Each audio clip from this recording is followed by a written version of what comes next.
තමයි අපි අවුල නැහැ වැස්ස බලන්න ගලයි.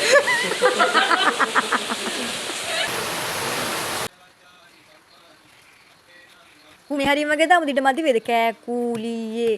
එහෙම දැන් කොහොමද ඊට ඇතුලේ ඒවට මේ කෑල්ල ලියන්න. රූට මේ පැලට රූට මුද? එච්චර. ඔව්. කැකුලියේ පැලට රූට මුද මේ හැරට එනවනේ. මෙහෙම දැන් මොකද්ද කියලා හොයාගන්න බෑනේ. ඔන්න ඒ විදිහට බෝඩ් එකේ ලියාගෙන අපි යන්න හදන්නේ අපේ ක්ලාස් එකේ කොල්ලෙක්ට පොඩි රැග් එකක් දෙන්න. ගයිස් එයාගේ වෙඩින් එක තියෙන්නේ අද. ඔයාලා වීඩියෝ එක බලන දවස් බොහෝදේට මේක මේ දාට තමයි දාන්නේ. ඉතින් කොස්කොල වලින් අපි හැදුවා එයාගේ ආභරණ ටික. ඒ ටිකත් හදාගෙන බයික් එකේ පිටත් වෙන්න හදන්නේ බුලත් සිංහල දක්වා.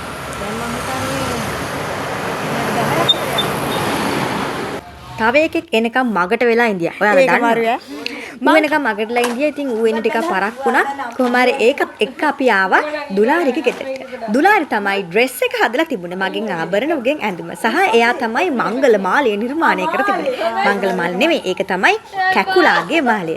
ඉතින් ඒ ටිකත් ඔක්කොම අපි බෑග්ස් වල දාගෙන ඒ දවස් ටිකේ අර වැස්ස පටන් ගත්ත දවස්වල තමයි අපි ගියේ.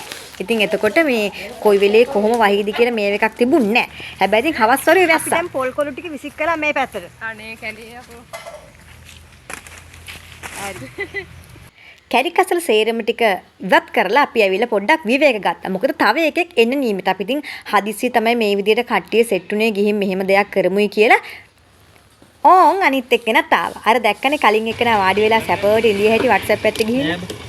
ඊට පස්සේ ආයිත්තන් සේරම අරගෙන අපි පිටත් වෙන තමයි හදන්නේ. අපි ඒ යනකොටත් මං හිතන්නේ එකට විතර ඇති දවල්.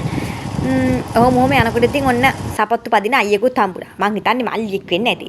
කොහොම හරි සුන්දර ගස්යායක් මැද්දෙන් පරිසරයක් මැද්දෙන් අපි ආවේ බුලත් සිංහල නගරයට. ඒ එන ගමන් මෙන්න මෙතන පඳුරු දැම්මා. හැබැයි මම නම දන්නේ නැහැ. හැබැයි අපි හැම පාරම බුලත් සිංහල යද්දි මෙතනින් නවත්තලා පඳුරු දානවා. ඇත්තම හරිම ලස්සනයි සෝභා සෞන්දර්යය. දැන් අපේ පැත්තේ මේ විදිහට පරිසරය දකින්න අමාරුයි මේ වගේ ලස්සන පරිසරයක්. ඉතින් බුලසිංහ ටවුන් එකෙන් අපි අවශ්‍ය බඩු තව ගත්තා.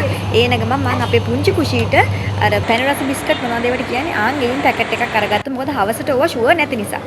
මේ තියෙන්නේ අර යූඑස් බේකින් ගත්ත කේක් එක. අපි පළවෙනි පාරට තමයි මේ ගැටුව එක ගත්තේ. අපි බලමු ගිහින් මේක කපලා මේක රසද කියලා. මොකද අපි රැක් කරලා ටිකක් ප්‍රොෆෙෂනල් විදිහට බැචලර් පාටි එකකුත් දෙනවා. ඉතින් යනකොට අපි මේ විදිහට පිහිදලා පුටු පිහිදලා කාර්යය හොඳට පිළිගැනීම කළා. නෑ ඌ එහෙම පිළිගැනීම කරේ නෑ. ගෙදර අස්පස් කළ නිසා පුටු වල දූවිල. ඒක නිසා ඉතින් පුටු ටික පිහිදා. ඊට පස්සේ ඉතින් පොඩ්ඩක් කියව ඉඳියා. අද මෙව එක. වචන දන්නේ මේක අරකද මේකද මේ ලෝදයක් මතක නෑ කියවිලා විතරයි. අපේ වයස කිව්වනේ. මොකක්ද දන්නේ නෑ? මූ ඒක දන්නේ නැහැ. කැවිලා කොහෙන්ද බන්න? මුගේ පෙට් නේම් එකත් කුකුලනේ. කැන්ඩියන්ද? කොහොම හරි අපි ටිකක් වෙලා කතා කර ඉන්නකොට අපිට හම්බුණා කෙහෙල් වර්ග දෙකක සංග්‍රහයක්. එකක් ආනමාලු අනිත් එක කෝලු කුට්ටු වගේ වෙන කෙහෙල් జాතියක්. නම් මොකද්ද කියලා නම් දන්නේ නැහැ. ඊට පස්සේ අපිට බිස්කට් එක නෙස්ට් මෝල් පානයක් ගෙනල්ලා දුන්නා. ඔබේ ඔයා හිතන්නේ සමහර වෙලේ අපි තව යාළුවෙක් එනකම් බලන් ඉන්නේ. ඌ තා වැඩකට ගිහින් එනවයි කියලා කිව්වා. ආමලා ගෙදරක ගිහින් එනවා කියලා කිව්වා. හැබැයි එයාට එන්න බැරි වුණා. උට වංගු දෙකක් ගියාම වමන යනවනේ. හරි. කොහොම හරි ඒ ටික ඔක්කොම අස්පස් කරලා ඉවර වෙලා යාළුවා එන්න පරක් වෙන නිසා අපි තීරණය කළා රැග් එක දෙමුයි කියලා. ඊට කලින් අපි බැලුවා සෙකන්ඩ් ඩේ එකේ වැඩ කටයුතු කොහොම සිද්ධ වෙන්නේ කොහෙද හට් ගහන්නේ ඒවා මේවා ඉතින් චුට්ටක් උදව් පදව් වෙන්නත් කට්ටියගේ පොඩි අදහසක් තියෙනවා. අපි ඒවා බලමු අනාගතේට. ඒවා ඔක්කොම අනාගතයේ දේවල්. හරිද? හරි. දැන් ආයෙ මුකු වර්තමානෙට. ඉතින් අපි අද රජෙක් විදියට අන්දන තමයි හිතන් ඉඳී. කැකුලගේ කේක් එක කවන්න මේ කුකුලෙක් ඇවිල්ලා කැකුලගේ දීය. හැබැයි කතාවෙන් කතාව රජා වැද්ද වුණා. මොකද අපි ළඟ ආභරණ සහ ඇඳුම් තිබුණේ වැදේ ඇඳුම්. කමක් නැහැ ඉතින්. වැද්දන්ගෙත් ඉන්නේ රජතුමා නේද? නායක වැද්දා. ඒකොටින් අපි කිව්වා හොඳ බැනීමක් ඇඳන් ඉන්න කියලා. මුගේ බැනීමේ ඊළඟ මූලක තියෙන හැම ඇඳුමෙම හිල් තියෙනවා. අනිත් ඉවරන් අපි අලුත් බැනීමක් ගේනවා. කොහොම හරි තියෙන බැනීම ඇඳගෙන ඉන්න කිව්වා. කොළර ටිකක් ලැජ්ජයි. කරන්න දෙයක් නැහැ. යාළුවෝ දෙන රැක් ඔය වගේ තමයි. මේ තියෙන්නේ දුලාරිගේ කැරක් 24 මාලය. ඒ නෙක්ලස් එක. මාලේ කියා වැරදියට වටහාගෙන. හරි. ඒක තමයි මාළේ. ඒක හදලා තිබුණේ මොන කොළද මතක නැහැ. කෝප්පු කොළද? නෑ නෑ. කොහොම හරි ඉතින් ඔන්න ඔය විදිහට බැනීම දාගෙන අරු බයින අලුත් බැනීමක් අඳගෙන ඉතෝ පරණ බැනීමක් අඳගෙන ඇවිල්ලා කියලා. මම ඒත්තුව කමක් නෑ වැද්දෙක්නේ. වැද්දෝ අලුත් බැනියන් අඳින්නේ නෑනේ. ඔන්න ඔය විදිහට අපි ඇස්වා කටවහ දුරලා රාජකීය ඔටුන්න දැම්මා. වැරදි. ඒ අතර දානවලල්ල. මේ තියෙන දෙල් කොලයක් දාලා රාජකීය ඔටුන්න. ඔළුවට ගැලපෙන්නේ ඉතින් හදන්නත් එපේ. මහ පාන්දර ගිහින් තමයි කොස්කොල් ටික අරන් ඇවිල්ලා ස්ටේපර් කරලා හැදුවේ. වතුරත් එක්ක. ඩ්‍රයි එකකින් කියන්නකෝ වේලුවේ. ඊට පස්සේ කට්ටියත් එක්ක එකතු වෙලා කුකුලව මෙන්න මේ විදිහට සැරසුවා. පොඩ්ඩකින් ස්ටේපරේ කටු නෑ. කැකුලා මොකද කුකුලා මොකද? හතර ගහන්න හැබැයි ඉතින් අපේ සෙට් එකේ අනිත් තුන් බදිනකොට මේ වගේ රැක් දෙන්න වෙන්නේ නෑ. කුකුලට දුන්නට. මුටරන් සමහරට දෙන්න පුළුවන් වෙයි. කියන්න බෑ ඉතින්. ඒවා කවද බඳීද කොහොම වෙයිද කියන්න දන්නේ නෑ. මූ තමයි ඉතින් අද හිට බඳින හේකුට ඉන්නේ. අද. හරි. ඔන්න කුකුලාගේ වැඩි ඇඳුම. මේ සකසා තිබුණේ පොල් කොළයකින් ගත් පොල් ගසකින් ගත් පොල් කොළ වලින්. හැබැයි මොක නැතත් දුලා ටිකක් ලොකු පොල් කොළ පාවිච්චි කළා ඕක හැදලා තිබුණා. ඒක නිසා ඒකේ නියමෙටම තිබුණා. ඉලාස්ටික් එකකට තියලා තමයි ස්ටේපර් කරලා තිබුණේ. අපි එයාලා ගෙදරින්ම කඩුවකුයි කැත්තකුයි හොයාගත්තා. මේවා ගයි සුන්දර මතක සටහන්. කුකුලට කවදා හරි කුකුල් පැටවුන්ටත් මේවා පෙන්වන්න පුළුවන්. මං ගෙනාපු බෝඩ් එක. මේක තමයි අපි සාටකේ විදිහට දාන්නේ. බෙල්ට් එකකුත් හදන් ආවනේ. කැකුලියේ පැලට රූට මුද. ඇත්තටම කිව්වොත් මං Google සර්ච් කරලා බැලුවා වෙන අපේ වැඩි භාෂාවේ වෙන වචන තියෙනවද කියලා. ඒනට ආවේ නෑනේ. ඒක නිසා ඉතින් ගලපලා අම්මත් එක්ක එකතු වෙලා ওই විදිහට තමයි වචන ටික සෙට් කරලා බෝඩ් එක හැදුවේ. මොක වුණත් අපි පළවෙනි පාරට තමයි සෙට් එකේ කොල් එක මේ විදිහට රැක් කරන්නේ. ඒ කෑල්ල ඕනේ නෑ නේද? ඒක අයින් කරමු. ඕන් අපේ මංගල මාලේ. වැරදි. ඔතනට නෙමෙයි උඩට. ඔන්න ඔය විදිහට අස්ටක මගින් අපි මංගල මාලේ පැලඳුවා.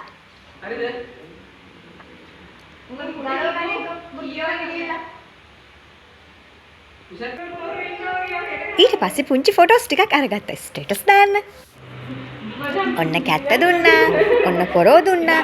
දැන් අපි කිව්වා කැකුලට කෙලින්ම එළියට යන්න කියලා. වට්ටිය දුන්නේ පළවැල නෙලන්න. කොහෙද බෑම කියනවනේ.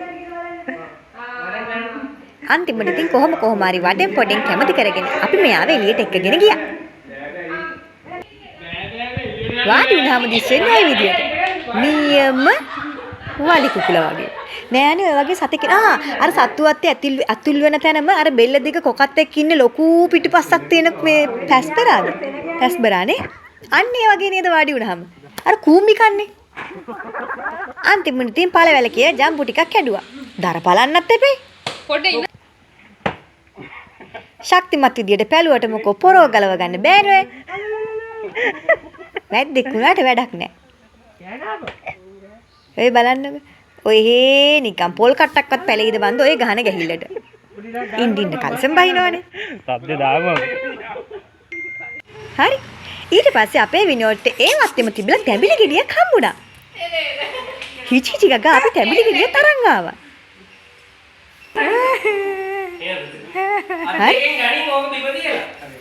දැන් ඉතින් අපි තැඹිලි කපන්න යන්නේ. තැඹිලි. ඇත්තටම අපේ හැමෝටම මේක අලුත් අත්දැකීමක් වුණා. මට හිතා ගන්න බෑ අපේ සෙට් එකේ ඊළඟට කවුරු වෙඩින් එක ගනීද කියලා. හැබැයි නෑ අපි ඒකේ වෙඩින් එක ගන්න දවසට බලමුකෝ. ඔන්න ඒ විදියට අපි ෆොටෝස් ටිකක් ගත්තා.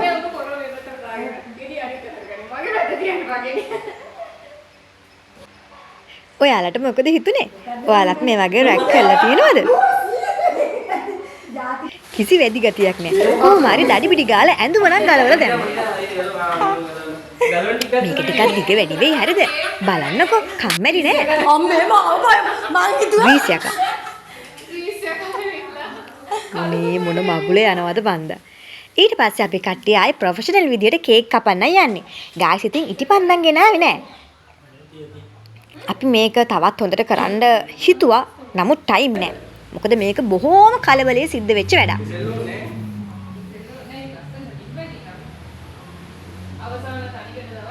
කුකුලා ගිහින් දඩි පිටි ගාලා ඒ කලිසමටම ටී-ෂර්ට් එකක් දාගෙන ආවා. ඉතින් අපි ඒකට හැපි බර්ත්ඩේ කිව්වා. අෂ්ටක කිව්වා. එක ඒවා කියලා උටම කපන්න කිව්වා. ඌම කපලා කේක් එක කෑවා. ගයිස් කේක් එක හරිම රසයි. ඇත්තට මේක රසයි. අපි පළවෙනි පාරට තමයි People's Bakers එකේ ගැටෝ එක try කරේ. ටිකක් පැණි රසයි. පළවෙනි ලේයර්ස් දෙක මැද්දේ තනිකර දියුල් ජෑම් තට්ටුවක් තමයි දියුල්ද ස්ට්‍රෝබරි නේද? ඒ වගේ ජෑම් තට්ටුවක් අපි කන සාමාන්‍ය ජෑම් තියෙන්නේ. ඒ ජෑම් තට්ටුවක් තමයි දාලා තිබුණේ. හැබැයි කේක් එක හොඳ soft රසයි. පැණි රස වුණාට කේක් එක රසයි. Camera action. ෆ්ලයින් කිස් එක. එක එක අයගේ සිතුවිලි එක එක විදිහයිනේ. ඉතින් අපි ඒ තැන් වලට ගියාම ඒ සිතුවිලි ගති පැවතුම් වලට සරිලන විදිහට තමයි හැසිරෙන්නේ. සහ දේවල් ඉෂ්ට සිද්ධ කරන්නේ. ඒ කියන්නේ අපේ සෙට් එකේ ඉන්න අනිත් හැමෝටම අපිට ওই විදිහට දේවල් කරන්න බෑ. මොකද උන් හිතේන පතන විදිහ වෙනස්නේ. සෙට් වෙන්නේ. ඒ කියන්නේ යාළුවෝ වුණාට හැම යාළුවෙක්ම එක වගේ නෑනේ. එතකොට ඒගොල්ලෝ කැමති විදිහකට තමයි අපි මේ දේවල් කරන්නේ. හරිද? ඊට පස්සේ ඉතින් දුලාරි මොලේ කල්පනා කරලා කේක් එක වටේට කැපුවා. ඌ කියනවා රවුම් කේක් එක නැත්තම් කපන්න ගියාම හරි ගානට කපන්න බෑලු. කොහොම හරි ඉතින් අපි කට්ටියම කේක් කෑලි දෙක ගානේ කෑවා. ඩියුල් ජෑම්ද මන්ද බා? ඊට පස්සේ හෝ ගාලා වහින්න පටන් ගත්තා. උල්ගමේ අපි මැගී කෑවා. ඒක නිසා කුකුලා කඩේට ගිහලා අපිට කොත්තුමී අරගෙන ආවා. කිව්වේ මැගී කියලා බැලුවම කොත්තුමී. ඉතින් මම යනකොට දුලා කොත්තුමී හදනවා. මං එවෙලේ ෆොටෝස් වගේක් එඩිට් කරගෙන ඉඳි ඒ ටික ඉවරලා තමයි මම කුස්සියට ගියේ. ඌ යද්දි ලුදු දාලා කොත්තුමී ජිපේ තියලා. ආච් කන්න එක කුකුලාව. විතර හතරකොත් කුකුලාගේ ගෙදර තිබුණා. කුකුලා දාපුවා නම් නෙමෙයි කඩෙන් ගෙනාවා. අපි තීරණය කළා කොත්තුමී එක හදනකොට කොත්තුමී එක ඇතුළටම විතරේ දානවයි කියලා. අපිට පිටින් නෙමෙයි කඩලා. අන්නීගෙන එනවා. ඕටම වැස්ස වැඩි කරා. එනවනේ. නෑ බං නෑ. ඕක දැන් පිටරෙත් දාලා පොඩ්ඩක් කළා යදි බහිනවා. කේක් එකක් හදනවා. කොල්ල ටික ඇවිල්ලා hina වෙන උන් කවදාකවත් කොත්තුමී එක ඇතුළට බිත්තරේ දාලා කාලා නැහැලු. ඔන්න ওই විදිහට අමුයෙන් බිත්තරේ දාලා. එයාලා කියන්නේ කොත්තුමී එක නිකන් හදලා ඊට පස්සේ බිත්තරේ බැදලා උඩින් දාලා කමුයි කියලා. මේ විදිහට කොච්චර කනවදානේ. කියන දේ අහන්න නැතුව අපි බිත්තර තුනම කඩලා ඒකට කෑවා. ඒකට දැම්මා. වචනත් පැටලෙනවා. ඔන්න මේ විදිහට කොත්තුමී එක රෙඩි වුණා. අද තමයි අපි අවුලන්නේ වැස්ස පායන ගල්ලේ. හැබැයි දෙයියේ මේ කියලා බෙදාගෙන කෑවට අපි කාටවත් ලූස් මොෂන් නේ නෑ. ඒ කියන්නේ බඩේ නෑ. අවසන් කෑම වේල. භෝජනේ. ලුචුටක් වැඩි ගතියක් තිබුණා. හැබැයි ඒක එච්චරම ගාණක් උන්නේ නෑ. කනකොට ෂේප් හරිද? කවුද බලන්නේ? කොහොම හරි ඒ වැඩ ටික ඉස්ද කළා දෙදින් එකට කලින් මේකේ පොඩි වීඩියෝ ක්ලිප් එකකුත් හදන්න ඕනේ. එදාට ප්ලේ කරන්න. ඒ කියන්නේ වෙඩින් එක දවසට. කාපු පින්වත්නි ඔක්කොම සෝදලා කාර්ය අපි දැන් නිවෙස් කරා එන්න ඕනේ. එතකොට මම හිතන්නේ වෙලාව ඇති 4ට විතර නේද? ඔව්. 4ට විතර ඇති. කොහොම හරි සේරම අස්පස් කළා කුකුලට සමු දීලා අපි ගෙදර ආවා. මේ අපි කොත්තුමී කන වීඩියෝ ක්ලිප් එකක්.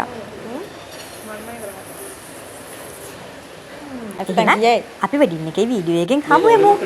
අතුරු පස්සේ ආයෙ කෙහෙල් ගෙඩියක් කෑවා.